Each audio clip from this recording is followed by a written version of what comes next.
Hello, this is Dinus Mickle with Julian Cowan-Hill, our resident expert at curetinnitus.org. Welcome.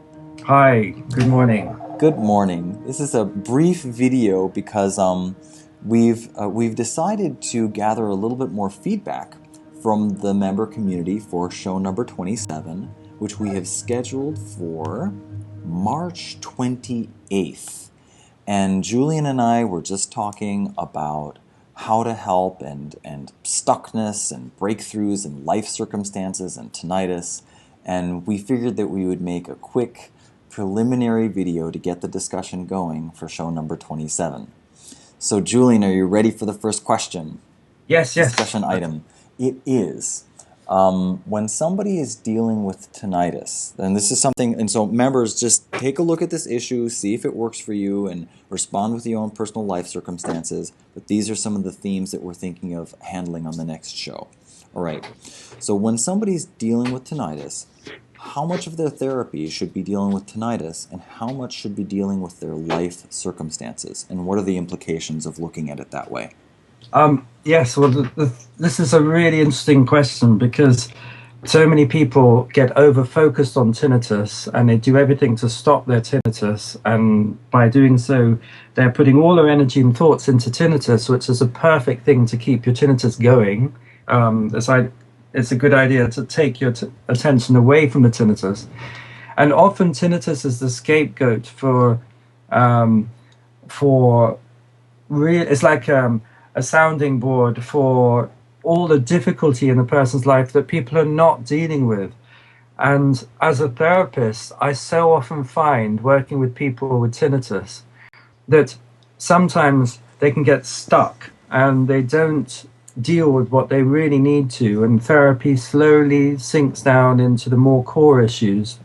And it's not until you really get in touch with what matters in a person's life that you can really start to unlock things and release people from these awful patterns of childhood trauma or abusive relationships, all sorts of things. So really, there's a balance between dealing with tinnitus or dealing with life issues.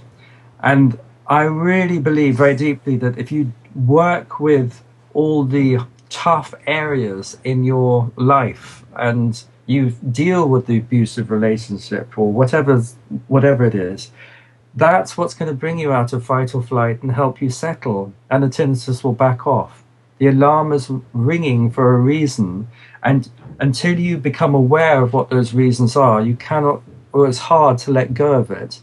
But by really fully getting in touch with what really matters, then you can let go and process and move on. And guess what? The tinnitus stops ringing, it backs off, it quietens down. So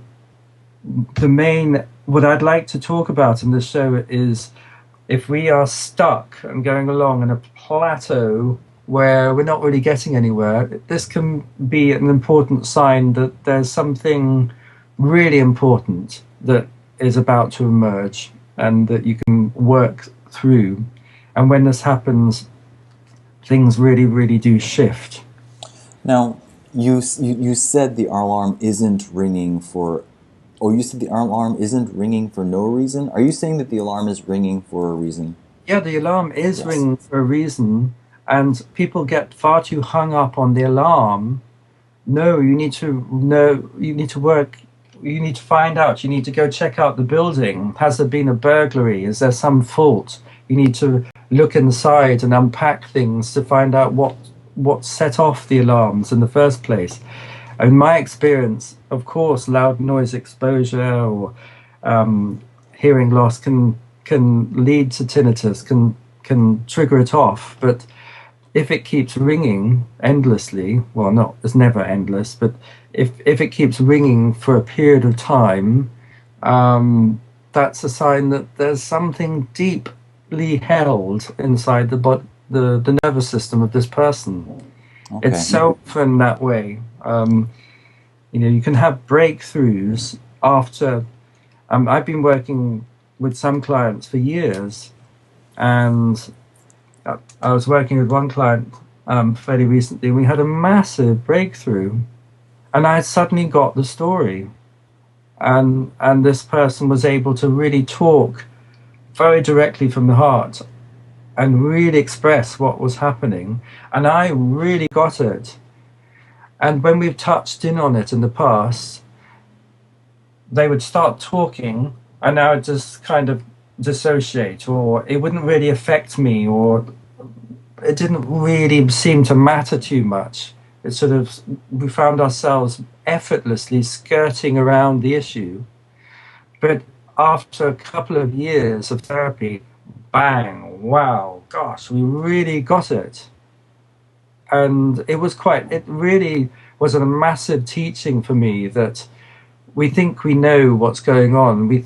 As a therapist, you think you know your client, and then suddenly a door opens one day, and you see so much more, and you experience so much more fully what somebody's experienced, and it shifts dramatically. And this often happens after a period of stuckness, where people are in Groundhog Day mode, and they're just going round and round in circles, or okay, here we are again.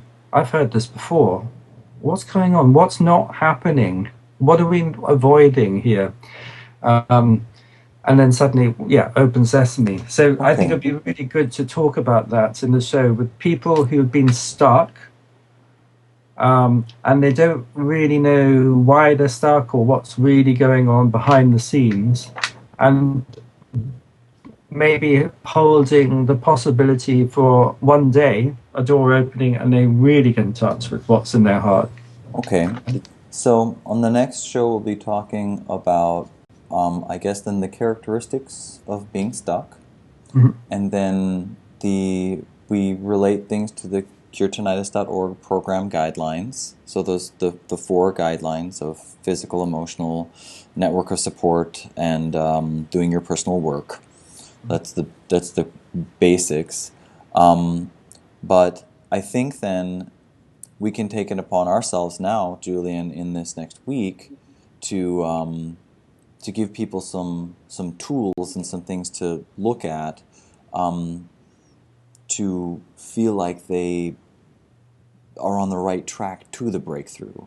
So Mhm. let's say they're stuck. There's what we need to do to get them to the breakthrough, and how the breakthrough might actually happen in their own personal lives, with their own personal therapists, with their own physical therapists, wherever they live. Um, Okay. and something that also we can address, which we won't talk about now, which is relevant in my life, is somebody who's maybe a 120 percenter or a 200 percenter, who then learns so well how to manage the tinnitus, but whose lifestyle is a 200% lifestyle. So then your lifestyle becomes a 300% lifestyle because you're so much better at managing stress. And then your lifestyle becomes a 500% lifestyle.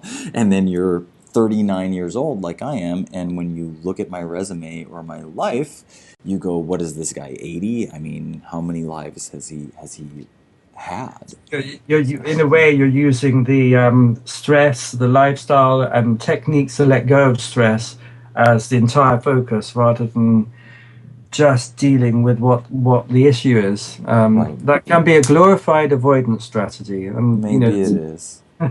So I think it'll be more on that. really, Sorry? it'll be a really interesting topic, and I really encourage people to ask questions about stuckness and you know and breakthroughs. It would be great to hear about people's breakthroughs that they may have had in therapy when they suddenly like open sesame and they really got something shifted, and then they notice tinnitus changing. It'd be nice to hear some positive feedback on that. Yeah, tell us what's worked for you, what's kept you stuck, what's moved you towards breakthrough or loosened things up for you, and we'll talk about dealing with tinnitus and dealing with life circumstances, and of Yeah, course sounds your own personal stories and input. Okay? good. Okay. Bye, everybody. Bye.